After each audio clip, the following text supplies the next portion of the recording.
Ang kwento ni Dara sa kahirapan ng buhay, ay ito ang nagtulak sa kanya para magpersigi itong makapagtapos sa pag-aaral. Kung kaya pati pagtatanim ng mga gulay ay ginawa na niya. Sa murang edad nito ay natuto siyang magbanat ng buto para lang may makain silang magkapatid. Yan po ang video na pag-uusapan natin ngayon, kaya bago pa man ang lahat, shoutout po sa ating mga minamahal na mga viewers. Isang mapagpalang araw po sa ating mga kakalingap. At muli ay welcome back sa aking YouTube channel. At kung napadaan lamang ako sa wall nyo, baka pwede paki-subscribe, like, share.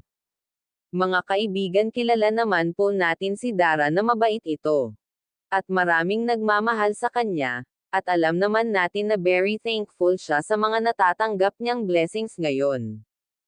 Ang ugali nga nitong si Dara, hindi alintana sa kanya ang paghihirap ng buhay. Makaraos lang silang magkapatid sa araw-araw, kaya malaking pasasalamat niya at dumating si Kuya Rab sa buhay nila.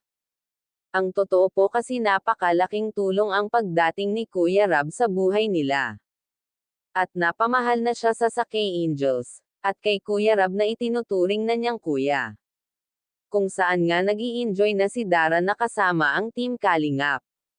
Dahil nasanay na si Dara na maging party ng team. Pero ang sabi po kasi ni Kuya Rab ng nakaraan video nito ay ito. Ang bawat benepisyaries na willing at gusto mantili sa kanya ay welcome palagi sa kanila. Kaya nga sabi ni Kuya Rab ay, one Kalingap, one pamilya. Ang ibig sabihin ay pagkailangan nila ng tulong ay pwede nilang tawagan si Kuya Rab at tutulong naman daw siya sa abot ng kanyang makakaya. Pero kung gusto naman daw na humiwalay na sa Team Kalingap ay pwede naman, sa totoo lang kasi iba ang naging experience ni Dara sa Team Kalingap, bagay na hindi niya mararanasan dahil sa hirap ng sitwasyon ngayon, kaya ang takot at pangangamba niya na mawalan ng komunikasyon sa Team Kalingap ay bagay na nakapagbigay sa kanya ng labis na kalungkutan, kaya nga labis ang pag-iingat ni Dara at sinusunod lagi ang payo ni Kuya Rab.